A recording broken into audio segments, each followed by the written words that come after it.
E aí galera, aqui quem fala é o Batman, e nesse vídeo educativo de hoje eu estou trazendo um recap completo de mais um anime chinês. Esse aqui tem 3 temporadas e eu adoro ele pra caramba. Nessa história todos pensavam que o Noah Sarai era um perdedor covarde, mas ele acabou se tornando o mestre da arte marcial mais poderosa de todo mundo. Seu nome é Zhang Chuan e ele atualmente é um estudante universitário que mora na cidade, bem longe do vilarejo pobre onde ele nasceu, mas infelizmente ele está viajando para o seu vilarejo porque ele quer visitar o túmulo do seu avô, mas no caminho ele recebe uma ligação do chefe de polícia local, pedindo para que ele vá à delegacia assim que chegar ao vilarejo. Depois de chegar à aldeia, ele visita a delegacia de polícia e o chefe lhe dá a terrível notícia de que o túmulo do seu avô foi desenterrado na noite passada, e a única testemunha do caso foi um homem que estava bêbado e descansando no cemitério. Ele afirma ter ouvido a voz de alguém cavando uma sepultura, e momentos depois todas as lápides caíram de uma vez, o que é um relato bastante suspeito, mas o homem que estava bêbado afirma que isso é verdade. Quando o chefe de polícia foi à cena do crime na manhã seguinte, ele descobriu que enquanto os outros túmulos haviam sido desenterrados, o corpo do avô do Chuan não estava mais em seu túmulo. Ele percebeu que, como se tratava da família Zhang, isso não poderia ser apenas um roubo de túmulo comum, pois eles são uma família de poderosos artistas marciais. Ele estava prestes a ligar para o Chuan sobre o incidente imediatamente, mas então uma garota com cabelo bagunçado veio até ele e se apresentou como Feng, uma parente que há muito tempo não viu o avô dele. Inicialmente o chefe de polícia não acreditou nela, mas ela tinha os documentos corretos e a sua história também parecia verdadeira. Ela explicou que era ligada à família Zhang. Isso convenceu bastante o policial. Ele conta tudo isso para o Chuan, que não consegue acreditar que de repente ele tem uma parente mais velha aparecendo do nada. Ele amaldiçoa a situação e sai furioso da delegacia para verificar o túmulo do seu avô. Ele chega ao cemitério somente depois que escurece e de repente ouve o som de alguém cavando. O Chuan percebe que o ladrão de túmulos está trabalhando e decide obter uma prova de quem ele é. Ele espera o momento exato e tira uma foto do ladrão de túmulos,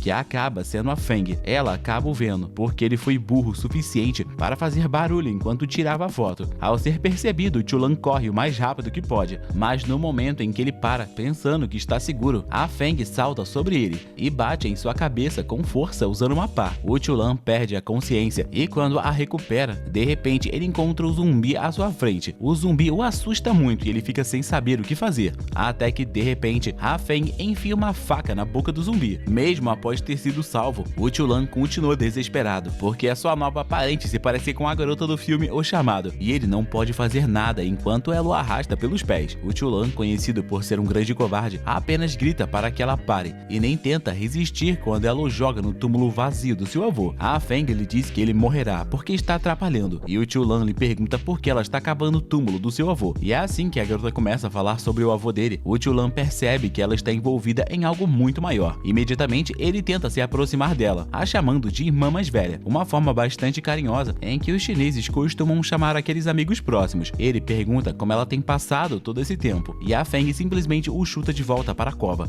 E quando ele tenta sair, ela diz que não é sua parente, e nem mesmo está ligada à família Zhang. O Chuan fica chocado ao ouvir isso, e a Feng começa a jogar terra nele. O Chuan, sendo um verdadeiro covarde, apenas grita pedindo para que ela pare, mas os seus gritos femininos acabam atraindo alguns zumbis que emergem do chão. De repente, o Chuan percebe que a Feng parou de jogar terra nele, e ele imediatamente se ajoelha implorando por sua vida. Ele promete manter tudo em segredo se ela o deixar viver, mas quando ele abre os olhos, ele descobre que ela não está mais por perto. O Chuan vê que a Feng está derrubando os zumbis sem esforço algum, e isso o deixa apavorado. Ele se esconde enquanto a Baobao usa sua faca gigante para cortar os zumbis ao meio de forma limpa. Ele corre em direção à multidão de zumbis, cortando facilmente suas cabeças antes de acertar um deles com um chute. Um grupo de zumbis a cerca, mas ela rapidamente divide todos eles ao meio e depois salta para trás. Os zumbis continuam indo até ela, e ela continua a cortá-los. Por outro lado, um zumbi está se aproximando do Chuan, que começa a chorar e implora para que ele se afaste. A Feng percebe e chuta o outro zumbi para longe, salvando o Chuan antes de voltar para a batalha. O Chuan está completamente perdido e acha que isso deve ser um sonho e que logo vai acordar em seu dormitório da faculdade. Ele tenta se convencer a levantar e ir embora, mas quando abre os olhos, ele vê que os zumbis pararam, aparentemente confusos com o grande nível de estupidez dele. A Feng desiste de salvar alguém tão patético e foge, desejando boa sorte ao Chuan. Os zumbis começam a atacá-lo e ele só consegue gritar para que se afastem. Enquanto isso, a Feng se encontra com seu chefe. Ela diz que eles se atrasaram e que o corpo do mestre Zhang Zhang já foi roubado por outra pessoa. Ela também revela que alguns zumbis a atacaram agora mesmo, mas o seu chefe acredita que isso não é grande coisa. Ha Feng então conta que o neto do Zhang está cercado por zumbis no cemitério, e o seu chefe entra em pânico ao saber que eles envolveram um civil nesse caso. Ele pergunta o que ela fará se o garoto morrer por causa disso, mas a Feng garante que o Chulan não vai morrer. Seu chefe não entende o que ela quis dizer, mas então ouve um estrondo alto vindo do cemitério, e depois vê um clarão como se fosse um trovão. Quando ele vai ao cemitério, tudo o que encontra são zumbis eletrocutados e queimados até as cinzas. Seu chefe agora entende porque ela acreditava que o Chulan não morreria. Afinal de contas, sendo neto de quem ele é, o Chulan pode muito bem ter herdado o seu poder. Um pouco mais à frente, ele encontra o caderno da faculdade do Chulan e diz a Feng que ela também deveria ir para essa faculdade. A Feng nem sabe o que significa faculdade, mas o seu chefe já tem os documentos necessários para matriculá-la. No dia seguinte, o Chulan está na sua faculdade. Ele está em uma ligação com o chefe da polícia, que quer saber sua opinião sobre o caso do cemitério. No entanto, Chulan não quer se envolver em algo ainda mais perigoso do que ele enfrentou recentemente. Ele afirma que não sabe nada sobre o ladrão de túmulos e diz ao chefe para não incomodá-lo mais. O Chulan chega a apagar a foto da Feng do seu celular para desfazer qualquer ligação com o caso, quando de repente ela aparece e se senta ao lado dele. O Chulan se assusta ao vê-la, mas a Feng apenas o cumprimenta com calma. Ele não consegue se concentrar na aula porque uma caçadora de zumbis mortal está sentada ao seu lado, mas ele finalmente cria coragem para perguntar o que ela está fazendo ali. Então a Feng diz para ele deixar suas perguntas para depois da aula e se concentrar na palestra. Depois que a aula termina, eles se encontram do lado de fora e o Chulan afirma que não contou a ninguém sobre ela e que até mesmo excluiu a sua foto porque ele não quer mais problemas. Ele exige saber por que ela ainda está o seguindo e a Feng responde que não faz ideia do que ele está falando. Em seguida, ela pega o documento contendo informações sobre sua nova identidade e lê em voz alta dizendo que ela é uma estudante de intercâmbio de Taiwan. O Chulan desconfia que ela está tentando enganá-lo e grita que não quer saber quem ela é, e logo em seguida pede para que ela nunca mais apareça na frente dele. A Feng fica sem reação por um momento, mas liga para outro dos seus chefes, que lhe dá liberdade para lidar com o Chulan como quiser. Ela decide que a partir de agora, o Chulan será o seu servo. Ele grita de frustração, mas a Feng ignora e exige que ele mostre o poder que ele usou para derrotar os zumbis na outra noite. Ela afirma que sabia desde o momento em que o conheceu que ele tinha um poder tremendo. Por isso, ela tentou enterrá-lo vivo para ver esse poder em ação. O Chulan diz que isso é um absurdo e se recusa a fazer qualquer coisa. Então a Feng saca sua faca e avança contra ele, dizendo que se ele não mostrar o seu verdadeiro poder, ela o matará. Nesse momento, lembranças traumáticas de um acidente horrível surgem na mente do Chulan, que chuta a faca da Feng e tenta se distanciar. Ela pega a faca de volta e percebe que o Chulan não é tão frágil quanto parece. Ela avança novamente, dizendo que ele precisa levar essa luta a sério. É nesse momento que o Chulan se lembra do conselho do seu avô, que sempre o dizia para ele nunca usar os seus poderes na frente dos outros. Mesmo quando criança, o Chulan sempre se metia em problemas por usar suas artes marciais contra valentões. Na época, o seu pai, o Shu San, era quem lhe ensinava o Kung Fu, mas os treinos consistiam basicamente em bater nele. O seu avô, por outro lado, era o único apoio do Chulan, chegando a punir o pai dele por ser muito duro com o garoto. Um dia, o seu avô mostrou para o Chulan um movimento especial usando o Ki, disparando um ataque invisível que derrubou o seu pai. Ele prometeu ensinar essa técnica ao Chulan, mas somente quando ele aprendesse o básico do Kung Fu. No entanto, o Chulan respondeu que não queria aprender porque ele odiava o Kung Fu e achava que dominá-lo não valia a pena, já que ele nunca poderia mostrar suas habilidades para ninguém. Foi nesse momento que o seu avô suspirou e explicou que eles pertencem a uma linhagem de artistas marciais sobre-humanos, mas que as pessoas os temem por serem diferentes. Ele aconselhou o Chulan a fingir ser normal e usar suas habilidades apenas em situações de perigo extremo. Ele também alertou sobre as outras pessoas poderosas no mundo e disse que o Chulan deveria usar seus verdadeiros poderes se as encontrasse. De volta ao presente, o Chulan percebe que esse é o momento para o qual ele foi treinado. Quando a Feng corre em sua direção, ele libera seu Ki, cobrindo todo o campo com energia, enquanto entoa um feitiço para acessar seu verdadeiro poder. A Feng avança, mas percebe a mudança no Chulan e hesita. Ela declara que, como ela não é normal, ele não precisa mais se segurar. Então, com seu Ki ativado, o Chulan desvia facilmente dos ataques mais rápidos da Feng. Ela lança a faca contra ele, mas ele bloqueia e desaparece, reaparecendo atrás dela. A Feng tenta acertá-lo novamente, mas ele é muito rápido. E mesmo quando ela o localiza e tenta chutá-lo, o Ki do Chulan forma uma barreira protetora. Ele a derruba facilmente, e a Feng continua atacando com uma velocidade impressionante, mas o Chulan bloqueia tudo, antes de segurá-la pelo colarinho e afastá-la. Quando ela recupera o equilíbrio e assume sua posição de combate, combate, o Chulan desaparece novamente, reaparecendo ao lado dela e a imobilizando. No entanto, a Feng não estava levando a luta a sério ainda. Ela derrota facilmente o Chulan. O seu golpe foi tão poderoso que ele ficou completamente sem roupa, e embora o Chulan ainda pense em lutar, ele percebe que não tem chances, e então a Feng decide encerrar o confronto, declarando que o Chulan a partir de agora será o seu servo. Ele protesta, mas ela o chantageia, ameaçando expor um segredo embaraçoso sobre ele na faculdade, e por conta disso e por estar pelado, o Chulan acaba aceitando. Satisfeita, a Feng entrega a ele um antigo celular indestrutível, o famoso Nokia tijolo, e explica que ele receberá instruções dela se precisar a partir desse aparelho. Depois disso, ela vai embora, deixando o Chulan sozinho e confuso. Enquanto ele reflete sobre o que aconteceu, um casal de estudantes aparece por perto. O Chulan, envergonhado por estar em uma situação constrangedora, se esconde. Ele observa o casal com ciúmes e promete a si mesmo que um dia também terá uma namorada. Mais tarde, quando a faculdade está vazia, o Chulan usa o seu ki para voltar para casa rapidamente. E coincidentemente, o mesmo casal está tirando fotos da linda lua. No entanto, eles capturam algo além da lua, que no caso é o Chulan correndo para casa. Sim, naquele exato momento ele foi fotografado voando pelado em frente à lua. No dia seguinte, o Chulan está entediado na aula, até que a Feng aparece e diz que tem algo interessante para mostrar. Ela pega o seu celular e exibe a foto dele voando em frente à lua. O Chulan fica chocado enquanto a Feng conta que começaram a surgir rumores de que qualquer casal que capturar o homem nu em uma noite de lua cheia terá muito mais chances de ficarem juntos para sempre. Mais tarde, naquela noite, o Chulan está deitado na cama enquanto os seus colegas de quarto saem para beber. Eles nem se dão ao trabalho de convidá-lo, chamando-o de perdedor patético. Eles saem e o Chulan reclama que a sua vida é muito difícil. De repente, ele recebe uma mensagem direta no Instagram e descobre que é de uma garota muito bonita chamada Liu. Ele começa a conversar com ela e descobre que ela está no primeiro ano da faculdade e que ela quer se encontrar com ele na noite seguinte. Nesse momento, o Chulan se lembra das sábias palavras do seu avô, que lhe dizia que a sorte sobe e desce como as ondas do mar. Logo, o Chulan pensa: se a má sorte está me acompanhando há tanto tempo, é porque a boa sorte está prestes a chegar. Ele agora acredita que talvez finalmente tenha uma chance de mudar sua vida para melhor. Então, no dia seguinte, a Feng aparece de repente e ordena que ele se encontre com alguém naquela noite. Nervoso, o Chulan tenta explicar que tem algo muito importante para fazer, mas a Feng o ignora completamente e diz que ele receberá uma ligação com as instruções. Mesmo assim, o Chulan toma coragem e vai ao encontro com a tal da garota. Ele desliga o Nokia que a Feng lhe deu, decidido a ignorar suas ordens. Logo, a garota chega e o Chulan fica eufórico. Este é o seu primeiro encontro em 19 anos. A garota se segura em seu braço e sorri, pedindo para que ele a leve em um bom restaurante, e o Chulan não hesita em aceitar. Enquanto isso, a Feng tenta entrar em contato com ele, mas percebe que o telefone dele está desligado. No entanto, ela ainda consegue o rastrear, graças a um recurso oculto em seu celular. É nesse momento que a Feng e o Liu decidem rastrear sua localização, suspeitando que ele possa estar envolvido em algo perigoso. De volta ao encontro, a garota parece estar encantada pelo Chulan e até o convida para ir à sua casa após o jantar. O Chulan, animado, pensa que finalmente teve uma sorte grande e a garota faz o primeiro movimento, se inclinando para beijá-lo. No entanto, nesse exato momento, ela usa uma técnica especial e atinge seu pescoço. O Chulan sente uma leve dormência, mas decide ignorar, acreditando que ainda tem uma chance. E quando a garota se aproxima ainda mais, ele sente uma dor aguda na sua região íntima e imediatamente se afasta, estando completamente assustada. O Chulan pergunta o que está acontecendo, percebendo que algo de errado está acontecendo. É nesse momento que a garota ri e revela que implantou um inseto venenoso em seu pescoço, cujos efeitos vão começar a surgir em breve. Ela então convoca um grupo de zumbis e o Chulan entra em pânico. Ela ri novamente, afirmando que sabia que ele era um perdedor. Para piorar, ela menciona o selo de virgindade nele, algo que o impede de ficar com qualquer mulher que não goste dele. Ela zomba da cara dele, dizendo que esse selo é muito engraçado, pois ninguém jamais terá interesse nele. Logo, ele será virgem para sempre. Desesperado, Chulan decide usar o seu ki para lutar contra os zumbis, mas a sua energia rapidamente se dissipa e a garota revela que é por conta do inseto venenoso implantado nele. Ela ordena que os zumbis o capturem e o Chulan, se sentindo traído, pergunta se foi ela quem roubou o corpo do seu avô, e a garota admite que foi ela quem fez isso sob as ordens de uma certa organização, mas ela o promete que em breve ele verá o seu avô, e antes que o Chulan possa reagir, um dos zumbis o nocauteia com um golpe. Enquanto isso, a Feng e o Liu percebem que o Chulan está sendo levado rapidamente, provavelmente em um veículo. Eles concluem que ele foi sequestrado e suspeitam que seja obra da mesma pessoa que comandou os zumbis na aldeia do Chulan. A Feng decide agir rapidamente e o Chulan é levado para uma organização chamada Zensei, onde a garota traíra o entrega para um outro cara, que é um prodígio dessa organização. Foi ele quem ordenou o roubo do corpo corpo do avô dele, e o seu objetivo era extrair a energia espiritual residual. Porém, ele ficou desapontado com os resultados, que não foram suficientes para fornecer as informações que ele buscava. Por isso, ele deu àquela garota a tarefa de sequestrar o Chulan. O homem, chamado Liang, elogia a garota por completar a missão e a nomeia oficialmente como membro da Zensei. No entanto, a garota fica frustrada ao descobrir que não existe nenhum ritual ou símbolo especial para marcar a sua entrada na organização, e o Liang apenas ri, dizendo que basta declarar que ela é um membro. Enquanto isso, a Xiaye, a irmã mais velha do Liang, aparece. Ela sente a energia do Chulan e fica animada. Ela começa a tocá-lo, mas o Chulan, envergonhado, percebe que a dor causada pelo selo da virgindade não se manifesta com ela. Confuso, ele acredita que a Xiaye pode estar realmente interessada nele, mas o Liang o interrompe, ordenando que ela o deixe realizar seus experimentos primeiro. O Liang usa os seus poderes para interagir diretamente com a alma do Chulan, extraindo suas memórias enquanto ele grita de dor. Contudo, de repente, algo se aproxima em alta velocidade em direção à base da Zensei. Sua irmã o salva bem a tempo, e uma pedra do tamanho de uma bola de beisebol atinge a van atrás dele com um grande impacto. É nesse momento que a Feng e o outro humano de nome complicado fazem sua entrada, e o Chulan imediatamente pede a ajuda da sua mestre. O chefe da Feng sabe sobre os inimigos que ele precisa enfrentar agora, e ele entende que será difícil vencerem essa luta, mas a Feng, no entanto, diz que ele não precisa se preocupar, pois ela derrotará todos sozinha. A garota chamada Xiaye cumprimenta o mestre da Feng, dizendo que está pensando nele há um tempo e que realmente está doida para passar uma noite com ele. Por outro lado, o Liang está mais preocupado em saber se os seus inimigos que acabaram de chegar trouxeram algum reforço. É nesse momento que a Feng saca suas facas para lutar, e a garota decide enfrentá-la e terminar o trabalho que ela deixou incompleto no cemitério, convocando seus zumbis que saem do chão. O mestre da Feng quer negociar primeiro e pede para que o Chulan seja entregue pacificamente, prometendo que deixará todos eles saírem ilesos se eles fizerem isso, mas eles se recusam. Então, humanos usam seu poder de telecinese para extrair uma pedra enorme do chão e arremessá-la em sua direção. Um zumbi corre para bloquear a rocha, mas é empurrado para trás. No entanto, a Xiaye dá um soco na cabeça do zumbi e destrói a pedra com um único golpe. A Feng corre imediatamente em direção a ela, mas a Xiaye chuta o corpo do zumbi que ela acabou de destruir, e a Feng o corta rapidamente e em seguida lança um combo de golpes nela, mas sua inimiga consegue se esquivar de todos. E quando a Feng aponta uma faca em sua direção, a Xiaye desvia habilmente, mesmo quando a faca passa por dentro de sua camisa. No entanto, durante a luta, a Xiaye acaba perdendo o equilíbrio, mas os zumbis são enviados para dar cobertura. No entanto, a Feng os corta rapidamente e avança para cima do seu alvo original. E quando a Feng está prestes a atingir a Xiaye, o seu superior a puxa de volta, dizendo que ela não deve subestimar uma das 4 principais feiticeiras do Zensei, chamada de a Raspadora de Ossos. A Feng pede para que ele a coloque no chão, mas ele insiste que ela vai agir sem pensar. A Xiaye aproveita essa chance e pisa na masculinidade do Chulan, dizendo a Feng que se ela não fizer isso, ela o tomará para si. No entanto, os nossos mocinhos trouxeram reforço, e um par de mãos surgem do chão, puxando o Chulan para baixo. A Xiaye percebe que todos estavam apenas atuando para ganhar tempo para que alguém pudesse salvar o Chulan, mas ela não pretende deixar isso acontecer. Ela pisa no chão, forçando o Chulan e o homem chamado Yu Yan saírem do subsolo. Ela corre para atacá-los, mas o seu soco erra por pouco, e ao invés de causar qualquer dano, ela acaba ajudando o Chulan a fugir. Agora o Chulan está cheio de confiança, mas assim que ele vê a faca da Feng na sua frente, ele perde toda essa confiança. Ele se desculpa por tê-la enganado e não ter atendido suas ligações. Ele jura que a partir de agora obedecerá cegamente a tudo que ela disser, e a Feng não parece disposta a ouvir e coloca o rosto dele no chão antes de golpeá-lo com a faca. O Chulan grita, mas acontece que a Feng só queria tirar o verme venenoso do seu organismo, e feito isso, ela o liberta das cordas. O mestre dela pede para que ela cuide do Chulan enquanto ele lida com os membros do Zensei. O homem rapidamente avisa para a Xiaye que, como ela não aceitou o acordo para libertar o Chulan, ele não pretende a deixar escapar. Ele dá um sinal e de repente, os membros de sua organização cercam a área. Os inimigos entram em pânicos ao vê-los, e eles tentam fugir usando um carro. E quando o carro parte, a Xiaye sobe em sua moto, dizendo para o homem que a fez recuar que eles devem se encontrar em particular algum dia. E enquanto ela foge, os mocinhos vão atrás deles, tentando impedir que eles fujam. Mas como parece que ela vai realmente fugir, o chefe da Chulan diz que eventualmente ele resolverá as coisas com essa inimiga, e ela vai embora com um sorriso. Agora vemos que o Chulan ainda está decepcionado com o que aconteceu, e a Feng pergunta por que ele não está feliz por ter sido salvo. Ele conta que o seu avô costumava dizer que quando muitas coisas ruins acontecem, diversas coisas boas irão vão acontecer em breve, e agora o Chulan acredita que tudo isso parece apenas uma mentira, porque nada de bom está acontecendo e nenhuma garota está se apaixonando por ele. No entanto, a Feng diz para ele se animar, pois sua sorte não pode ser tão ruim assim. Ela acredita que a sorte dele não é a razão de sua queda, e que se a vida dele está cheia de problemas é porque ele é um idiota. O Chulan se vira para Feng ao ouvir isso, mas ela não para de insultá-lo. Ela diz que ele é tão estúpido que nem percebe que qualquer garota que se aproxima dele tem segundas intenções, e reforça que ele é tão ingênuo que sequer desconfia do motivo de uma garota querer se aproximar de um perdedor como ele. Enquanto isso, os subordinados do chefe da Chulan continuam com a perseguição. Os inimigos não fazem ideia de quem está os caçando ou do quão poderosos eles são. Liang, como sempre, tenta menosprezar seus inimigos, zombando da falta de conhecimento deles sobre a Sensei. Mas antes que ele possa continuar sua provocação, um homem surge na frente do carro. O Liang jura que pode evitar o impacto, mas o homem ainda consegue se agarrar ao veículo e tenta pará-lo à força. Mostrando sua frieza, Liang usa sua habilidade para sugar a alma do homem, o que o força a soltar o carro. Antes de ser derrotado, o homem logo usa sua habilidade especial para disparar balas espirituais contra o veículo. Uma das balas acerta o pneu do carro, que quase capota. É nesse momento que a Yan é lançada para fora do banco, mas consegue se agarrar na van no último segundo. Em desespero, ela implora para que o Liang a ajude, argumentando que ambos são membros do Sensei. Porém, o Liang apenas sorri e revela sua verdadeira face, dizendo que ela não entende nada sobre a Sensei, e sem hesitar, ele vira a van bruscamente, jogando a Yan para fora e a deixando completamente devastada pela traição. Ela é rapidamente capturada, o que deixa o chefe de todos satisfeito, dizendo que isso é o suficiente. Ele também ordena que todos levem o Chulan, que acabou ficando inconsciente após ser insultado pela Feng. No dia seguinte, o Chulan acorda amaldiçoando sua vida e reclamando do rumo que as coisas têm tomado. Quando alguém bate na porta e ele não responde, a porta é simplesmente cortada ao meio. A Feng entra e o Chulan se apavora ao vê-la. Sem paciência, ela o ordena a se vestir e segui-la, arrastando pelo capuz, enquanto diz que o Shu-san quer encontrá-lo. O Chulan não esconde sua frustração, dizendo que não entende nada do que está acontecendo, e a Feng responde que ele poderá fazer todas as perguntas diretamente ao Shu-san. Eles chegam a um serviço de entrega expressa, e a Feng informa que trabalha ali. O Chulan fica surpresa ao descobrir que o lugar parece ser perfeitamente comum, e até brinca perguntando se há algum esconderijo secreto de super-heróis no porão. Nesse momento, o Shu-san aparece para responder a pergunta, e afirma que não existe nada do tipo. Ele se apresenta ao Chulan e explica que todas as pessoas naquele local têm poderes especiais. Ele demonstra isso ao levantar objetos usando seu Ki, e explica que os super-humanos podem manipular a energia de forma que as pessoas comuns não conseguem. O Shu-san continua explicando que super-humanos geralmente nascem com o dom de manipular o Ki, e o Chulan, por outro lado, explica que o seu avô o ensinou a treinar para adquirir o Ki, e o Shu-san concorda, dizendo que o treinamento é uma outra forma de alcançar esse poder. Ele complementa que enquanto alguns nascem com habilidades inatas, existem aqueles que treinam para obtê-las, e aqueles que treinam bastante acabam se tornando muito mais fortes. No elevador, o Chulan pergunta ao Shu-san sobre o Sensei, e o Shu-san explica que o Sensei é um grupo que não segue as regras das escolas ou clãs tradicionais de super-humanos. Diferente das outras organizações, os membros do Sensei agem de forma imprevisível e sem restrições. Eles chegam à cela onde a garota está sendo mantida, e o Shu-san revela que ela é herdeira de uma renomada família de necromantes e que ela havia desaparecido há 6 meses atrás, e após receberem um pedido de investigação, eles a encontraram entre os membros do Sensei. O Shu-san repreende a garota, a chamando de imprudente por se juntar ao Sensei, sem nem mesmo pesquisar sobre eles. A garota rebate dizendo que a sua escolha não é da conta de ninguém. Ela afirma que o grupo do Shu-san, que trabalha para o governo, se considera moralmente superior e tenta impor regras a todos os super-humanos. Ela conta que cresceu odiando a necromancia, mas foi forçada por sua família a dominar as técnicas,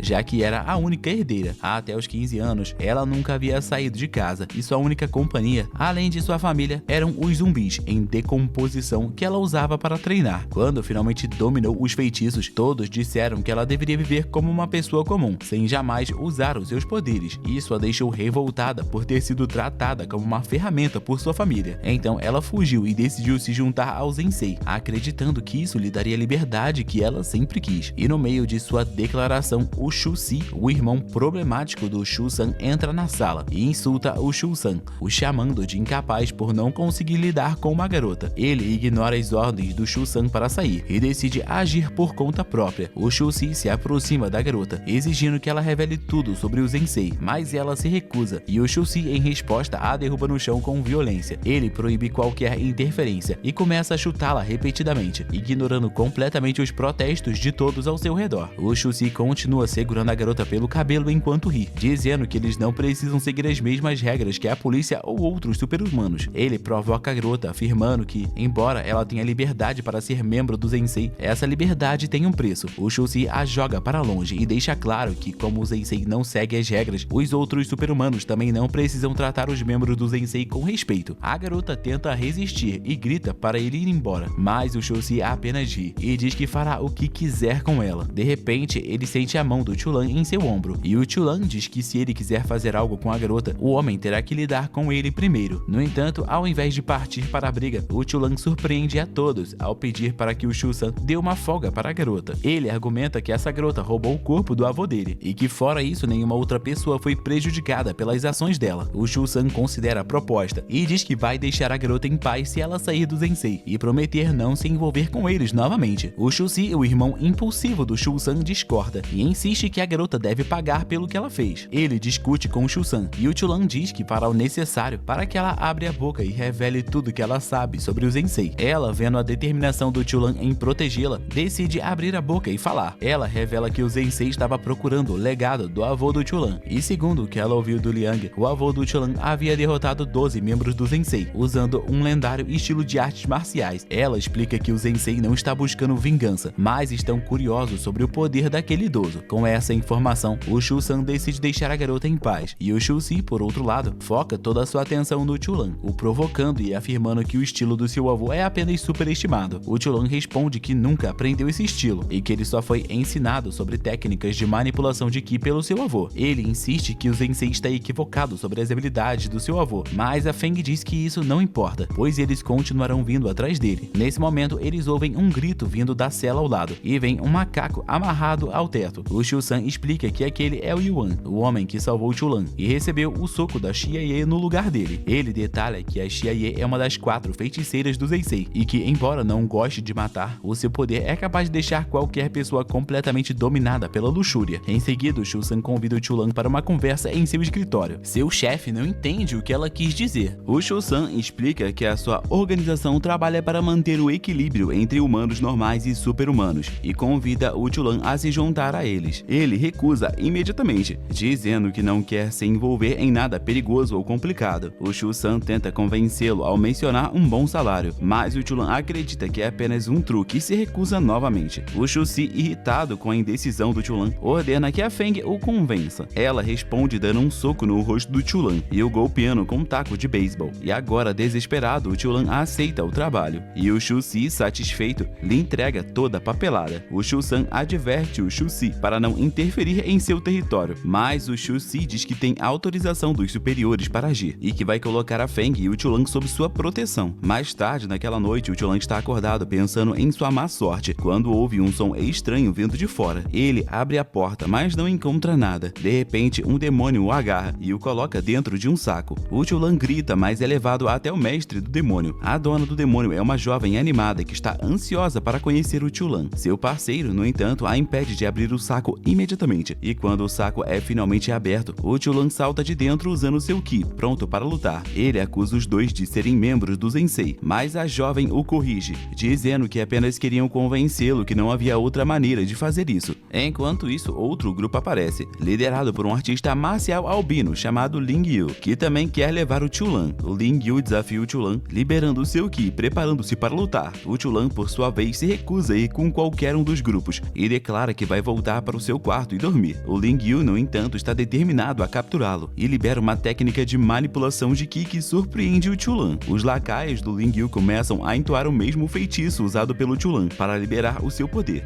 deixando-o chocado por eles conhecerem a técnica. Enquanto isso, a Feng é acordada por uma intensa sede de sangue e encontra uma garota de cabelos brancos que se apresenta como um membro do grupo Tengekai. A garota diz que eles levaram o Chu-Lan com eles e pede a Feng que informe isso ao Shu-San, mas a Feng não parece que vai permitir que isso aconteça. Frustrada, a garota de cabelos brancos ataca a Feng com uma série de golpes, e a Feng reconhece a garota como uma irmã do grupo Tengenkai. Elas trocam provocações, e a luta é interrompida quando ambas sentem uma explosão de energia vindo de longe. O Chu-Lan está enfrentando os artistas marciais marciais do grupo do Lingyu. Ele luta com dificuldade contra 2 oponentes ao mesmo tempo, e depois de derrotar um deles, ele troca golpes com outro em uma luta intensa. Os artistas marciais recuam para o lado do Lingyu e confirmam que o Chulan está usando o estilo Tenshifu, o mesmo que eles. O Lingyu decide entrar na luta e o Chulan, completamente enfurecido, corre em direção a ele com toda a sua força. No entanto, ele fica em choque ao perceber que o seu soco não consegue atravessar a barreira de ki defensiva do Lingyu. Antes que possa reagir, o Chulan leva um golpe que o joga direto no chão. Ele não consegue acreditar que foi derrotado com um único golpe, mas insiste, se levantando e tentando outro soco. No entanto, mais uma vez o seu ataque é inútil. O Chulan, frustrado, grita e xinga o seu inimigo, enquanto continua atacando. Seu inimigo, por sua vez, concentra o seu ki para formar uma enorme palma e agarra o Chulan com facilidade. Agora, com um tom de desprezo, o Lingyu comenta que é decepcionante ver um estranho usar as artes marciais da escola Tenshifu de forma tão incompetente. Depois disso, ele esmaga o Chulan contra o chão e o deixa inconsciente, ordenando que os seus subordinados o levem para longe, afirmando que o Chulan é um ser completamente indigno. Mesmo assim, o Chulan não desiste. Ele se levanta cambaleando, determinado a enfrentar o Lingyu novamente. O Chulan admite sua frustração. Afinal de contas, mesmo depois de encontrar pessoas como ele, que poderiam entender a sua vida difícil, ele ainda se sente sozinho e impotente. Ele se recusa a aceitar que mesmo entre os super-humanos, ele ainda é um fracassado que não se destaca em nada. Ele desafia o Lingyu para uma luta, e o Lingyu concorda, avisando que desta vez ele pode acabar o deixando aleijado. O Chulan aceita o risco, mas antes que a luta comece, a Feng aparece e interrompe. Ela o repreende, dizendo que ele não precisa mais fugir, e que agora ele é o seu servo. O Chulan sorri ao vê-la, mas recebe um tapa na cara porque não a tratou adequadamente como sua mestra. Com firmeza, a Feng ordena que o Chulan pare de se conter e use todo o seu poder contra qualquer um que o ameace. E, inspirado por suas palavras, o Chulan libera todo o seu poder, surpreendendo o Lingyu. Ele percebe que o Chulan está prestes a usar uma técnica lendária, e nesse momento o Chulan se lembra do seu avô, que havia usado uma técnica de raio contra ele na infância. Determinado, ele carrega o seu corpo com eletricidade e avança contra o Lingyu com uma velocidade impressionante. Seu inimigo bloqueia o primeiro ataque, mas o Chulan é rápido e aparece atrás dele, carregando toda a energia elétrica em seu punho. Ele atinge o Lingyu com um golpe poderoso, causando uma explosão massiva. No entanto, o Lingyu se recupera rapidamente e usa suas palmas gigantes de ki para capturar o Chulan novamente, mas desta vez o Chulan canaliza toda a sua força para se libertar, e surpreendendo a todos, ele consegue derrubar o seu inimigo. Mesmo assim, o Lingyu ainda tem vantagem. Ele reconhece que a técnica do Chulan é o lendário Huai, uma técnica de alto nível da escola Tenshifu, que normalmente é passada apenas ao sucessor do diretor. O Lingyu decide acabar com essa luta e libera uma versão mais poderosa dessa habilidade, um relâmpago negro que domina completamente a técnica do Chulan. Mas antes que o Chulan seja atingido, a Feng intervém e anula o ataque com suas facas. Ela afirma que se o Lingyu quiser machucar o Chulan, ele terá que enfrentá-la primeiro. O inimigo percebe o poder da Feng e decide recuar. Antes de ir, ele entrega ao Chulan um convite para o torneio Haiten Taishou, organizado pela Tenshifu, que acontecerá dentro de um mês. Ele declara que o Chulan tem potencial para se tornar o próximo líder da Tenshifu e pede que ele prove o seu valor no torneio. No dia seguinte, a Feng leva o Chulan para uma vila remota nas colinas e, seguindo suas instruções, ela explica que eles viverão lá e treinarão em isolamento durante o próximo mês. O Chulan, confiante após a sua luta contra o Lingyu, acha que esse treinamento é desnecessário. Ele acredita que pode derrotar o Lingyu em um novo confronto, mas a Feng o corrige, explicando que o Lingyu apenas usou 1/3 do seu poder na luta. Ela insiste que o Chulan deve levar o treinamento a sério e acrescenta que se ele tiver um bom desempenho no torneio, ele poderá conhecer o atual líder da Tenshifu, que talvez saiba mais sobre o seu avô. Agora, ao chegar à casa de campo, a Feng pede para que o Chulan fique quieto. Ela se aproxima dele, agarra o seu rosto, e antes que ele entenda o que está acontecendo, ela transfere uma técnica diretamente para sua mente. A dor é insuportável e o Chulan desmaia. Quando ele acorda, ele pergunta o que aconteceu, e a Feng explica que transferiu sua própria técnica para ele. Agora, eles precisam treiná-la para que ele a domine. Durante o treinamento, o Chulan tenta meditar, mas a sua concentração é interrompida quando a Feng se despede para tomar banho. Ao voltar, a Feng percebe que o Chulan está distraído por pensamentos inadequados e o repreende. Irritada com a sua falta de foco, ela decide resolver o problema trazendo 2 mulheres para tirar a virgindade dele, mas o Chulan as rejeita, insultando suas aparências, o que deixa a Feng confusa. Ele sai da sala declarando que vai voltar para o dormitório, deixando a Feng sem entender sua reação. Ele diz para a Feng que está cansado de brincar de mestre e servo, e o Chulan afirma que escondeu seus poderes do mundo por muito tempo, mas ele só fez isso porque o seu avô pediu. Mas agora que outros super-humanos sabem sobre ele, ele não vê mais necessidade de continuar escondido. Além disso, ele não aceita mais ser tratado como um idiota por todos e decide que não vai mais trabalhar para ninguém. A Feng aponta uma faca para o Chulan, mandando-o voltar imediatamente, mas ele se recusa, mesmo sabendo que não tem chances contra a Feng em um confronto. O Chulan está disposto a enfrentar as consequências para salvar sua dignidade. Ela insiste para que ele pare, mas ele não dá ouvidos, e a Feng, perdendo a paciência, corta a casa completamente ao meio. Apesar disso, o Chulan continua indo embora. Nesse momento, a Feng percebe que exagerou e fica repetindo sem pensar que fez besteira. O Shu-san e o Shu-si também chegam, querendo trazer o Chulan de volta, cada um com seus métodos. O Shu-san diz ao Shu-si que usar a força seria um erro, pois foi exatamente isso que afastou o Chulan deles em primeiro lugar. Ele também comenta que a Feng não tem capacidade para se desculpar, e nem mesmo o charme necessário para conquistar o Chulan. O Shu-si olha para a Feng com um olhar curioso, e o Shu-san, percebendo isso, a transforma em uma mulher de escritório para tentar agradar o Chulan. Nesse momento, aquela garota de antes aparece, porque agora ela está trabalhando meio período na entrega expressa. Ela fica chocada ao ver como a Feng vestida de mulher é linda, e descobre que o fato dela estar vestida assim é parte do plano que eles estão montando para que ela se desculpe com o Chulan. Ela imediatamente rejeita as ideias antiquadas do Shu-san e do Shu-si e decide dar a Feng uma transformação mais apropriada para sua idade. Ela veste a Feng como uma garota normal, mas a Feng não consegue nem mesmo dar um passo com um salto alto. Enquanto isso, um carro para ao lado do Chulan, enquanto ele desce a colina. A mulher que dirige o carro se apresenta como Fu Sayen e pede que ele visite o pai dela, prometendo tratá-lo melhor do que na entrega expressa. O Chulan decide atender ao pedido e entra no carro, e logo percebe que esse grupo é extremamente rico e que o pai da Fu Sayen é uma pessoa muito importante que construiu tudo que tem do zero. Na entrada, um homem o dá boas-vindas e o apresenta a um artista marcial super-humano. Ele é famoso e o seu nome é completamente chinês e complicado. Ele agora quer que o Chulan entre para o seu grupo e até mesmo o convida para namorar sua filha. E o Chulan fica incrédulo com toda essa situação. O homem então pede para que todos saiam, dizendo que quer falar com o Chulan em particular. Ele afirma que não está oferecendo a mão de sua filha apenas por conta dos poderes dele, mas porque ele sente que eles têm uma conexão genuína. O homem conta que no início do século XX, os avós deles eram amigos. Ele relata que o mundo dos super-humanos estava em caos durante a Segunda Guerra Mundial, e perto do final, uma guerra entre as diversas facções de super-humanos eclodiu. Essa guerra foi bem escondida da história, e o motivo da guerra era para obter os poderes dos 8 super-humanos especiais, que eram diferentes de todos os outros no mundo. O estilo Kitaigen, do avô do Chulan, era um desses poderes especiais. O homem então demonstra a habilidade que herdou do seu avô, invocando fantasmas, usando um daqueles 8 poderes especiais. Ele chama essa técnica de canalização, e ele explica que quer unificar 2 dos 8 poderes especiais para descobrir o segredo por trás dos super-humanos. O Chulan fica surpreso com o que acaba de ver e ouvir, e o homem então diz para ele descansar bem durante essa noite. Na manhã seguinte, o Chulan retorna ao seu treinamento com a técnica da Feng, mas isso o faz se lembrar dela e isso estraga o seu humor. De repente, aquela garota de antes entra no quarto dele com uma massagista para ajudar o Chulan a relaxar. Ele logo se sente no paraíso, pois a massagista também é uma super-humana e ajusta os seus canais de energia para que ele se sinta incrível. No entanto, a garota que deveria se tornar a sua futura noiva fica enojada ao vê-lo agindo como um pervertido depravado. É nesse momento que descobrimos que na noite anterior ela havia confrontado seu pai, dizendo que não queria namorar um perdedor como o Chulan, mas o seu pai insistiu, dizendo que isso era pelo bem da família. Ele tentou convencê-la de que o Chulan tinha um grande potencial e que ela poderia acabar gostando dele. A garota tentou falar sobre suas preferências masculinas, mas o seu pai mostrou ser um manipulador experiente. Ele lembrou a sua filha que, entre todos os seus filhos, ela era a única que não podia usar sua técnica especial de canalização, mas ele nunca a tratou de forma diferente por conta disso. Ele pediu que ela fizesse pelo menos isso pela família, mesmo que fosse contra sua vontade. De volta ao presente, a garota dispensa a massagista e pergunta ao Chulan se ele vai aceitar a proposta do seu pai. O Chulan diz que ele o deu uma ótima oferta, mas ele ainda não sabe o que vai fazer. Ele comenta sobre a Feng e como se sente mal por tê-la deixado de forma tão rude. Ela pergunta se ele prefere ser humilhado por aquela garota louca ao invés de ser tratado como um rei ao lado dela. E o Chulan responde que as duas coisas são diferentes. Ele sabe que a Feng o humilhou porque ela não tem habilidades sociais. Ela não demonstra emoções, então ela não sabe o que sente. No entanto, ele tem certeza de que ela não é gananciosa em relação ao poder dele e que talvez ela até mesmo se importe com ele. O Chulan acha que a voz dela soou diferente quando ele estava prestes a deixá-la e se pergunta se ela realmente se sente solitária por dentro. A garota na sua frente pede para que ele esqueça a Feng, pois ele pode muito bem ficar com ela se unir ao seu pai. Mas o Chulan diz que existe um problema muito grande que o impede de namorar qualquer pessoa. Mas a garota na sua frente o responde, dizendo que já sabe sobre o seu selo de virgindade. O Chulan então confirma, dizendo que é apenas uma mulher que o ame pode tocá-lo, e por isso ela deveria desistir de sair com ele. No entanto, a garota deixa o seu casaco cair e decide mostrar para o Chulan que ela não é uma garota de desistir. Ela se aproxima do Chulan, que está muito nervoso, e mesmo quando ela o toca lá embaixo, ele não sente nenhuma dor. Ele pergunta se ela realmente o ama, e ela responde que está fazendo isso pelo bem de sua missão, portanto, ela o aceitará de coração. O Chulan fica super animado ao perceber que uma mulher tão linda e habilidosa está prestes a remover o seu selo. Ele quer avançar imediatamente, mas isso assusta a garota, que estava apenas tentando encantar. Ela o joga contra a parede por ser tão precipitado, e no fim ela desiste, gritando que não consegue lidar com um homem tão patético como ele. Nesse momento, a recepcionista chega para informá-los que a Feng entrou no prédio procurando pelo Chulan. Agora, enquanto a Fu Sayen está ocupada, o Chulan tenta se afastar dela na ponta dos pés, mas ela o impede, e quando ele tenta inventar uma desculpa, um soco o atinge no rosto, e ele se pergunta se a Fu Sayen é tão rápida assim. Ele tenta acalmá-la, mas ela o acerta com um mega soco e diz para ele falar usando os punhos. Afinal de contas, ele é um artista marcial. Ela lança uma série constante de socos no Chulan, que usa o seu ki para se defender. A Fu Sayen diz para ele revidar, porque ela é uma mulher forte e independente, que quer lutar de forma justa, mesmo sendo contra homens. O Chulan decide dar a ela o que ela quer e corre para atacá-la. Ela se esquiva facilmente de todos os seus golpes e comenta que todos parecem superestimá-lo, como se ele realmente tivesse um grande poder. O Chulan decide levar a luta a sério e usa toda a sua força para acelerar em direção a Fu Sayen. Ele a acerta com um soco, mas a Fu Sayen desaparece de onde estava e aparece atrás dele, o jogando no chão. Quando o Chulan se levanta, ela explica que o seu poder é o teletransporte. A luta recomeça e a Fu Sayen continua pressionando o Chulan com seus ataques implacáveis. O ki do Chulan enfraquece e ela o derruba com um soco. Ela diz para ele desistir e se juntar ao grupo dela agora mesmo, mas o Chulan começa a rir, percebendo que essa natureza violenta é a verdadeira personalidade da Fu Sayen. Ele se levanta e propõe uma aposta. Se ele conseguir romper a técnica dela, ela o deixará ir. Caso contrário, ele fará o que ela quiser. Enquanto isso, a Feng entra no prédio para procurar o Chulan. Ela tropeça imediatamente nos saltos altos ao chegar à recepção e pede para que o Chulan seja chamado. A recepcionista percebe que ela também é uma usuária de habilidades especiais e diz que o Chulan está ocupado e que ela recebeu ordens de não incomodá-lo. A Feng, irritada, acaba chamando a recepcionista de tia, o que a deixa furiosa, e ela chama a segurança. Dois guardas tentam arrastar a Feng para longe, mas ela usa os seus poderes para deslocar os braços deles e se soltar. No entanto, ao aterrissar no chão, ela torce o tornozelo por conta dos saltos altos e cai. Determinada, ela se levanta e decide procurar o Chulan novamente, enquanto os guardas alertam a todos no prédio sobre uma intrusa poderosa. A Feng continua derrotando todos os que aparecem em seu caminho. Logo, 4 guardas sobre-humanos aparecem para enfrentá-la. O líder dos guardas subestima a Feng, e quando ela se aproxima para perguntar sobre o Chulan, ele dispara uma bala de ar a queima-roupa. A Feng bloqueia o ataque e corre em sua direção, desviando das balas de ar. Ela o derruba com um chute poderoso no rosto, e de repente, um homem com habilidades elásticas tenta agarrá-la, mas a Feng se solta usando seu ki. No entanto, mais 3 guardas se juntam à luta. Apesar disso, a Feng os derrota 1 a 1. O quarto guarda, percebendo que não tem chance, decide se render e deixa a Feng passar. E ao chegar a uma outra sala, a Feng encontra um artista marcial renomado. Ela explica que só quer encontrar o Chulan e que não quer lutar, mas o homem libera o seu ki e ataca com golpes rápidos. A Feng inicialmente apenas bloqueia, mas percebe que está em desvantagem por conta dos saltos altos. E quando o homem o atinge com um golpe especial, a Feng sente o impacto em todo o seu corpo. Ele explica que a sua técnica permite que o seu ki flua como água, causando dano mesmo sem impacto direto. Ele continua atacando e a derruba. A Feng, confusa, decide levar a luta a sério, e mesmo enfrentando dificuldades, ela consegue equilibrar a luta. O homem usa suas facas guiadas por telecinese, que a Feng desvia com as palmas das mãos. Ela percebe que ele controla as facas com o seu ki, mas sabe que existe algo mais em sua técnica. Ele continua a atacá-la por todos os lados, manipulando suas facas, enquanto a Feng se esquiva e as bloqueia. Ela gradualmente percebe que o poder dele não é a telecinese, mas sim o domínio de armas, o que significa que ele pode usar qualquer arma como parte do seu corpo e controlá-la livremente usando seu ki. O homem aprende usando suas facas e depois aparece atrás dela para acabar com ela. Ele a segura no lugar, enquanto suas facas se lançam em sua direção, mas a Feng desloca seu ombro para se libertar e se esquiva das facas dando um salto. O homem as pega antes que elas o atinjam e elogia a força da Feng. Ele diz que seria uma pena derrotá-la aqui, mas a Feng lhe responde que ela sente o mesmo. Ela afirma isso porque lhe foi dito que seria fácil recuperar o Chulan se ela usasse salto alto,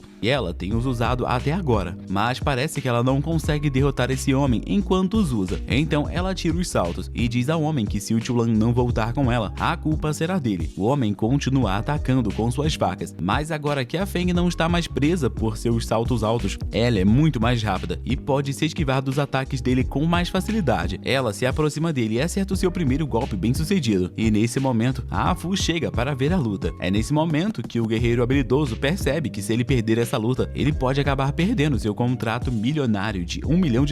Então ele ataca Feng novamente, mas ela simplesmente sobe em cima de uma faca e se esquiva dos seus ataques. Ele pergunta como ela pode estar tão diferente logo depois de tirar os saltos altos, e ela reclama, dizendo que quem inventou os saltos altos deve ter sido o maior inimigo de toda a humanidade, porque ninguém pode lutar usando um desses. O homem fica frustrado por estar sendo feito de palhaço, mas aparentemente a Feng não quer mais perder tempo com ele. Ela pede para que ele lhe diga onde o Chulan está, para que ela possa levá-lo de volta. O homem nesse momento vê uma chance de salvar o seu trabalho e age como se não estivesse lutando sério até agora, e que ele conteve a sua força porque ela é uma garota. Ele pede para que ela se ajoelhe e implore, e a Feng, sendo provavelmente uma garota autista, coloca a mão na cabeça do homem e o faz se ajoelhar. Ele se afasta e ataca com frustração, mas ela simplesmente se esquiva do ataque e pula para cima antes de perfurar o crânio dele com seus saltos altos. Ela então se volta para o Fu e pergunta se ele sabe onde está o Chulan. Por outro lado, aquela garota de antes estava aceitando o desafio do Chulan. Ela então avança e dá um soco nele sem aviso. O soco o atinge no rosto. Ela afirma que venceu, mas o Chulan lhe diz que esse foi um começo ruim e que agora eles farão as coisas corretamente. Ela dá um outro soco e o Chulan prevê facilmente a sua direção e o bloqueia. Ela fica surpresa e decide continuar atacando, mas todos os seus socos estão bloqueados pela energia elétrica que circula por fora do corpo do Chulan. Ela fica perturbada, mas aceita a derrota, e o Chulan volta para pegar a sua camisa para que ele possa ir embora em paz. Mas antes que ele possa ir embora, a garota o interrompe e pede que ele lhe conte sobre a técnica interessante que ele acabou de usar. O Chulan responde que essa é uma técnica que ele desenvolveu sozinho, depois de aprender a manipular esses raios. A garota fica impressionada e promete derrotar a técnica dele na próxima vez em que eles se encontrarem. O Chulan apenas ri, e a garota o pergunta o que é tão engraçado, e ele responde que ela parece muito aliviada depois de ter perdido a aposta, quase como se ela fosse contra o namoro com ele a qualquer custo. Ela diz que isso é verdade, e o Chulan diz que também não está interessado nela, apesar de sua aparência linda, porque no fim ele quer alguém que se importe com ele e não com seu poder. No entanto, ele ainda quer o contato dela, caso ela queira sair com ele mais tarde. Ela fica assustada com a possibilidade de sair com ele e simplesmente o manda para o chão, e ele acaba bem na frente da Feng. O Chulan fica chocado ao vê-la, e a Feng diz que veio até aqui para levá-lo para casa. Ele responde que não voltará tão facilmente, mas quando a Feng se curva diante dele e pede desculpas, ele começa a reconsiderar. No entanto, ele ainda não voltará tão facilmente, e como a Feng parece realmente determinada a fazer o que for preciso para trazê-lo de volta, ele lhe pede para que ela faça o que ele diz. Ela concorda, e a primeira coisa que o Chulan lhe diz é para ela ficar onde está, como uma estátua, enquanto ele conversa com o Fu. O Chulan pede desculpas a ele, dizendo que voltará para a entrega expressa, mas isso enfurece o homem. Ele libera o seu Ki sombrio, dizendo-lhe para reconsiderar sua decisão ou lutar com ele. O Chulan se sente como uma formiga diante do poder e da pressão esmagadora do poder desse homem, mas reúne toda a sua coragem e lhe diz que já se decidiu. E assim que ouve isso, o homem dispersa o seu poder e ri. Ele fica impressionado com a vontade e a determinação do Chulan e diz a ele para ir para casa em paz. Agora, aquele artista marcial poderoso revela que ainda está determinado a terminar sua batalha contra Feng, mas o seu chefe lhe diz que ele já fez o suficiente, e até mesmo o Chulan zomba dele, dizendo que a Feng pode matá-los com um simples ataque. O homem perde a calma com isso e joga suas facas na Feng, e por incrível que pareça, ela permite que as facas a atinjam, porque ela estava seguindo as ordens do Chulan de não se mover do seu lugar. O homem ri por finalmente ter vencido, mas agora o seu chefe está furioso com ele por ter atacado um oponente que nem mesmo queria lutar. Ele libera o seu Ki sombrio e estrangula o seu subordinado, provavelmente acabando com sua vida. Agora a Feng começa a sangrar profundamente e o Chulan a segura em seus braços. O sangramento é muito intenso e ele não tem ideia de como pará-lo. Nesse momento, o Fu toca em seu ombro e o Chulan o ataca sem nem mesmo perceber. Ele se acalma depois de ouvir sua voz e o Fu tenta usar o seu poder para curar a Feng, mas descobre que ele não consegue. Então ele chama o seu filho e diz para ele usar o espírito sob o seu controle para curar a garota. O rapaz de cabelos brancos, que não lutou contra a Feng antes, invoca um espírito de médico e o consome para tomar emprestado seu poder. Ele descobre que o coração e o fígado da Feng foram perfurados e retira as facas de dentro do corpo dela, enquanto tenta selar as feridas com o seu Ki. De repente, um servo vem correndo para dizer ao Fu que alguns membros da entrega expressa chegaram. chegaram. Ele diz a eles para deixá-los entrar, mas o Shu-san e o Shu-si já estão lá. O Chu-lan pede desculpas a eles por ter deixado a Feng se machucar, e o Fu também se desculpa por não ter impedido seu subordinado de fazer isso. O Shu-si diz que está tudo bem, porque a Feng veio sozinha por sua própria conta e risco. Ele diz ao filho do Fu para parar de curar a Feng, porque de agora em diante a entrega expressa assumirá total responsabilidade por ela. O homem não queria parar de tentar curá-la, pois os seus ferimentos são muito graves, mas o seu pai lhe diz para ele desistir. O Shu-san pega a Feng e o Shu-si diz ao Chu-lan para parar de se distrair e se juntar logo a eles. Eles voltam para casa em uma van e o Chu-lan se amaldiçoa por ter deixado a Feng se machucar tão gravemente. Nesse momento, o Shu-si o repreende, mandando ele parar de ser um covarde em relação a isso, e o Chu-lan agarra o seu colarinho, perguntando por que ele não parece preocupado com a Feng. O Shu-san então manda calar a boca e não perturbar o descanso da Feng. Ele pede ao Chu-lan que ouça a respiração da Feng, e quando ele faz isso, ele descobre que ela está respirando como uma pessoa saudável e que o sangramento já parou. Ele está ainda mais confuso agora e pede ao Shu-san e ao Shu-si que lhe expliquem tudo. Ele quer saber quem a Feng é e por que ela é tão poderosa e por que ela está tão obcecada por ele. O Shu-san diz que não pode lhe contar muita coisa no momento, e a única coisa que eles sabem é que ela quer desesperadamente que ele seja um membro da entrega expressa. Eles sabem de suas conexões com a escola Tenshifu e estão prontos para apoiá-lo com tudo que for necessário para que ele se torne o próximo líder da escola Tenshifu. O Chu-lan não está satisfeito com a resposta e pergunta como eles podem usar a Feng como uma ferramenta para mantê-lo sob controle. Além disso, como eles conseguem mantê-la tão obediente. O Shu-san então responde que a Feng não tem lembranças do seu passado e, em troca de seu trabalho para eles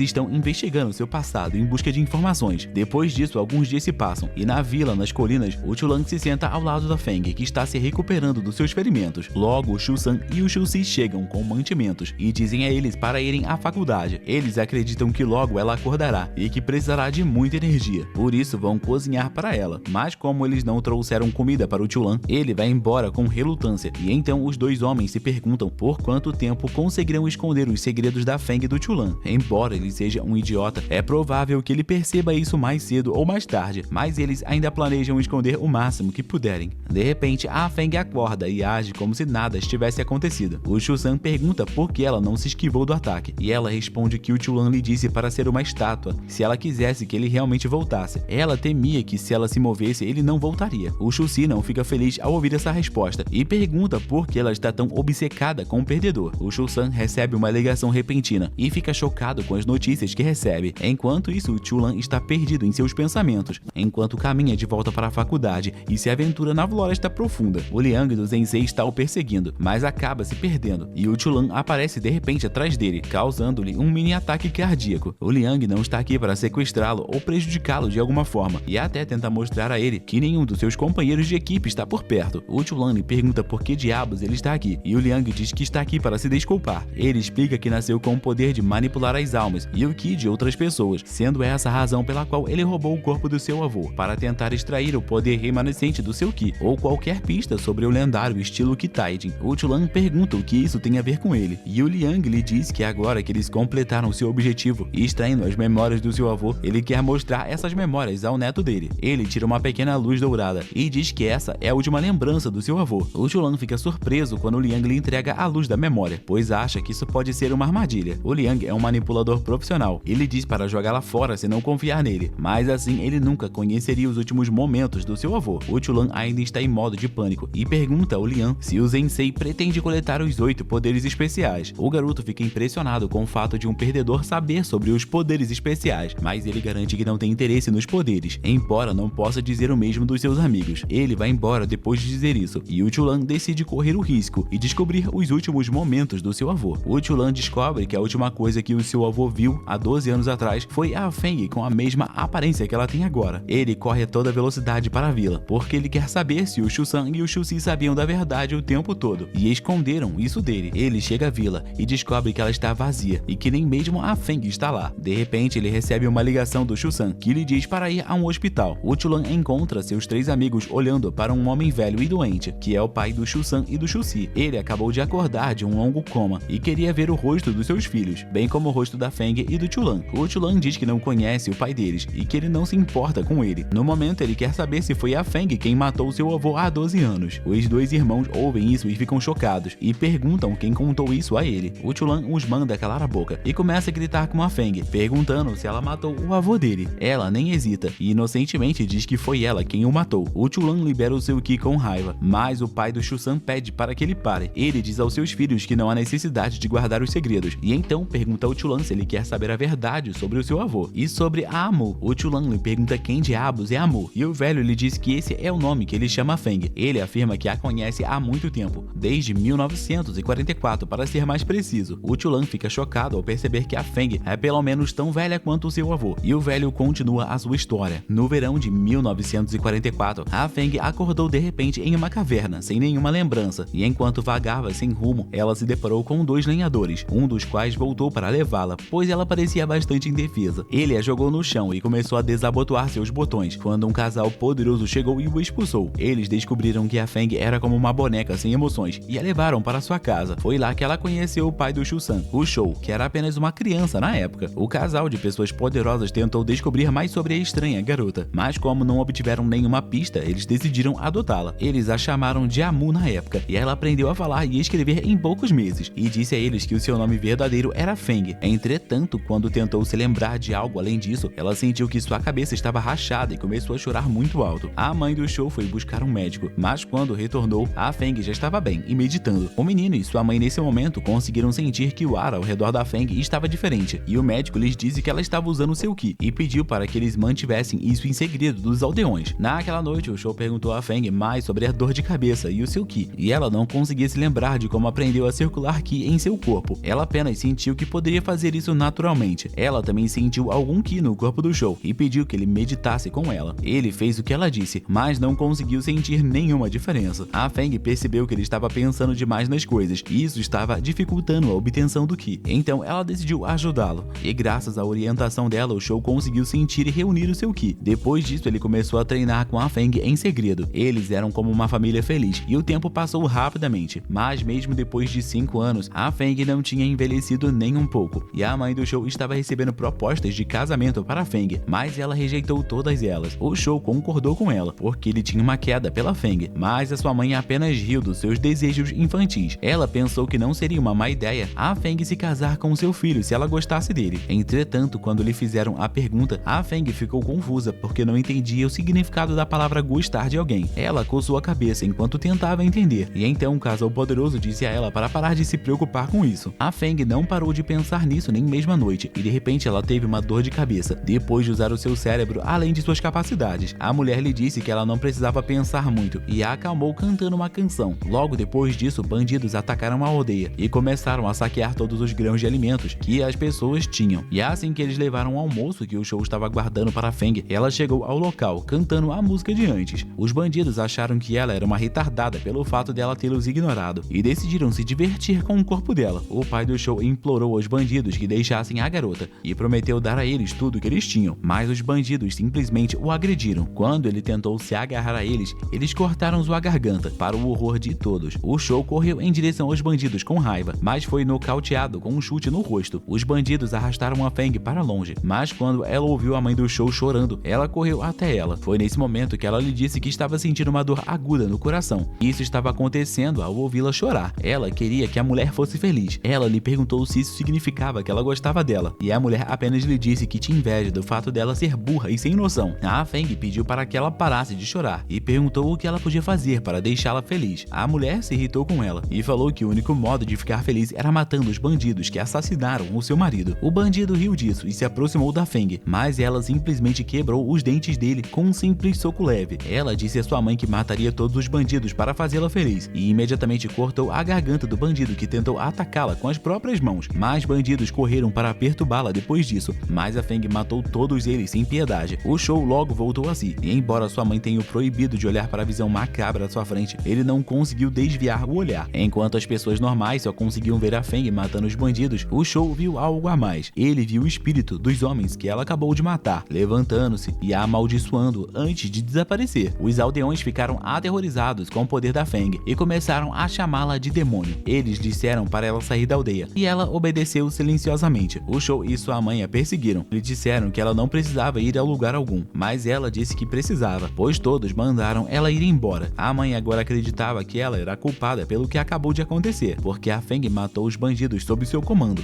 Ela a abraçou e prometeu encontrar encontrar sua família, antes de levá-la para o alto das montanhas para se esconder. A mulher pediu para que a Feng esperasse pacientemente por eles, e também a fez prometer que ela nunca mais mataria ninguém. E quando a Feng a lembrou de que foi ela quem a mandou matar, a mulher se calou e simplesmente pediu a ela para que esperasse por eles. No entanto, ela imediatamente fez as malas e deixou a aldeia. Apesar dos protestos do show, a mulher alegou que a Feng não é um humano, e embora se preocupe com ela, ela também sente pavor dela. E foi assim que o show e a sua mãe deixaram a aldeia para sempre, e a Feng esperou por eles na chuva. Ela sobreviveu comendo todas as frutas silvestres que encontrou e derrotou diversos pandas que vieram brigar com ela. No entanto, ao ver um filhote de panda, ela se lembrou de que precisava procurar sua própria família. Ela continuou perambulando como uma mulher louca, até que o destino a levou até o seu velho amigo novamente. Nessa época, o ano era 1993, e o show, de 50 anos, recebeu uma oferta de emprego para se tornar o gerente de um serviço de entrega expressa recém-formado. Ele recebeu alguns casos do seu entrevistador, e um deles mostrava a Feng sendo presa pela polícia. O show ficou em choque quando a viu, e imediatamente perguntou ao entrevistador mais sobre a garota da foto. Ele ficou sabendo que a polícia a prendeu, porque ela era uma ladra sem teto. Ela não disse nada, exceto o seu nome. Então a polícia a colocou em uma cela, mas ela se soltou no dia seguinte sem problema algum. Depois de ouvir isso, o show concordou imediatamente em se juntar à entrega expressa, com a condição de ter total acesso às informações sobre os super-humanos. Enquanto isso, a Feng continuava roubando, mas o seu objetivo era alimentar crianças sem teto. Mas as crianças sempre pediam para ela comer primeiro, e ela acabava comendo tudo sozinha. Em um certo dia, ela se deparou com alguns gangsters que a sequestraram e a venderam em uma área de luz vermelha. Um dos clientes do local era, na verdade, um agente disfarçado da máfia que conhecia bem o show, e assim que a viu, ele a reconheceu como a garota que ele estava procurando. Então ele e os seus homens a arrastaram para a sede de sua gangue. Ele foi dominado por suas emoções quando se reencontraram, e assim que ele abraçou a Feng, ela o reconheceu pelo seu cheiro, e assim que ela se sentiu confortável com ele, ela entrou em colapso. O show percebeu que ela estava muito machucada e com as mãos amarradas nas costas. Ele ficou tão furioso com isso que fez um pedido especial ao chefe da máfia e enterrou vivos os homens que maltrataram a Feng. Depois disso, a Feng se tornou um membro da entrega expressa, e desde aquele dia, o show tem usado todos os recursos para tentar encontrar a família dela. Agora que toda a história foi revelada, o Shu-Si está chocado porque o seu pai nunca contou nada aos filhos. O show simplesmente disse que não podia confiar neles, mas agora que ele pode morrer a qualquer momento, ele decidiu revelar tudo. O Chulan lhe pergunta quando essa história se conecta com seu avô, e o show lhe diz para não interromper o fluxo da história. Ele lhe diz que a partir de sua pesquisa, ele descobriu que a Feng estava envolvida na Grande Guerra entre super-humanos. Basicamente, em 1944, há 12 anos atrás, ele encontrou outra informação ligada a esse ponto e entrou em uma floresta onde os líderes de muitos clãs de super-humanos estavam se reunindo. O show esperava que alguém ali soubesse sobre a Feng, mas logo encontraram o cadáver de um dos líderes, e não muito longe dali haviam mais cadáveres, todos pertencentes aos líderes de clãs de super-humanos de prestígio. Eles seguiram a trilha de sangue e encontraram um velho mestre lutando contra o avô do Chulan. Até que do nada os órgãos do corpo do velho mestre explodiram por dentro, e ao cair, ele amaldiçoou o avô do Chulan por ser o único possuidor desse estilo de arte marcial assassino. O velho perguntou se ele havia divulgado sua localização para o mundo para que todos os líderes das artes marciais viessem matá-lo, e o velho afirmou que sim, dizendo que derrubaria todos de uma só vez. O avô do Chulan afirmou que todos eles deveriam morrer rapidamente com seus horríveis segredos. No entanto, o avô do Chulan estava em suas últimas, depois de lutar contra mais de uma dúzia de mestres. Na época, ele sentiu a presença do show e o chamou, mas assim que viu o rosto da Feng, ele imediatamente a reconheceu da época da guerra. A Feng ficou chocada por finalmente ter encontrado alguém que a conhecia, e imediatamente pediu ao avô do Chulan para que ele lhe contasse tudo o que ele sabe. Ele se desculpou por não poder lhe dizer o que ela queria, mas lhe disse que se ela quiser saber sobre o seu passado, ela deveria proteger o seu neto, Chulan, em seu lugar. Ele pediu para que ela o mantivesse longe do conflito entre os super-humanos, e que somente se ele estivesse em um grave perigo, ela poderia lhe contar a verdade. O avô do Chulan disse a Feng que se ela permanecer com o Chulan, ela certamente encontrará as respostas que está procurando. Ela perguntou ao velho por que eles deveriam confiar em suas palavras. O avô do Chulan então revelou que ela era a causa da grande guerra entre os super-humanos. Ele também revelou que as memórias perdidas dela também estão relacionadas à guerra, e que se ela proteger o Chulan, ela poderá recuperá-las. Ela perguntou por que ele não está protegendo seu próprio neto, e o avô do Chulan lhe mostrou uma marca de veneno que ele acabou de receber. Ele sabia que não tinha muito mais tempo de vida, e pediu a Feng que acabasse com a vida dele, antes que o veneno fizesse isso. A Feng aceitou seu pedido para ter a chance de recuperar suas memórias, e o avô do Chulan a agradeceu. Ele afirmou que nada o deixaria mais feliz do que morrer nas mãos dela. Em seguida, ele puxou a Feng para perto e transferiu uma técnica para ela, dizendo que quando quando Chulan entrasse no mundo dos super-humanos, se ele estivesse muito fraco, ela deveria dar isso a ele. Mas antes que ela pudesse perguntar qual técnica ele havia lhe dado, o veneno se espalhou por todo o corpo do velho. Ele implorou para que a Feng o tirasse do seu sofrimento e ela obedeceu. Ela puxou o velhinho para cima e então perfurou seu coração, enquanto ele ainda pedia para que ela cuidasse do seu neto. Depois disso, ela ficou vigiando Chulan a uma distância segura e não interferiu até que os membros dos Heisei se envolveram com ele. Por fim, o Chulan acha difícil acreditar que tudo isso foi orquestrado pelo seu avô, mas o Shou lhe diz que é verdade. Ele pede para que o Chulan confie na Feng, assim como ela confiou em seu avô uma vez. E mesmo que ele não possa fazer isso, o Shou quer que o garoto fique com a Feng. Ele então lhe conta algo especial que sabe sobre o seu avô. O Shou lhe diz que em 1944, um dos membros do clã Tenshifu desapareceu sem deixar vestígios, e o clã apagou todos os registros de sua existência. Tudo o que se sabe é que o homem era o colega atual do chefe do clã Tenshifu. Seu nome ainda é um mistério, mas o Shou acredita que o homem adotou o nome falso de Chou Jie. Ele diz ao Chulan para participar do torneio e conhecer o líder do clã Tenshifu, se quiser saber mais sobre o seu avô. O Shou de repente começa a ter problemas para respirar, e quando seus filhos correm para o seu lado, ele lhes diz que a sua hora finalmente chegou. Ele pede desculpas a Feng por não ter conseguido encontrar a família dela até o fim, e então começa a tremer, enquanto a luz se apaga dos seus olhos. A Feng gentilmente coloca a mão em sua testa e começa a cantar a música que aprendeu com a mãe dele. O Shou se lembra dos momentos que passou com a Feng e sua família e morre em paz, e alguns dias depois todos visitam o túmulo do Chou, e é nesse momento que o Chulan diz que durante todo esse tempo ele pensou que havia sobrevivido sozinho, mas ele estava sendo constantemente protegido pelo seu avô, pela Feng e pelo Shou. Agora ele também quer recompensá-los por isso. Ele quer saber sobre o passado e devolver as memórias da Feng, e é por isso que ele concorda em participar do torneio do clã Tenshifu e pede que a Feng volte ao treinar. Assim termina a primeira temporada do anime Hitori no Shita, e se você quiser continuação, não esqueça de deixar o seu like e se inscrever aqui no canal, beleza?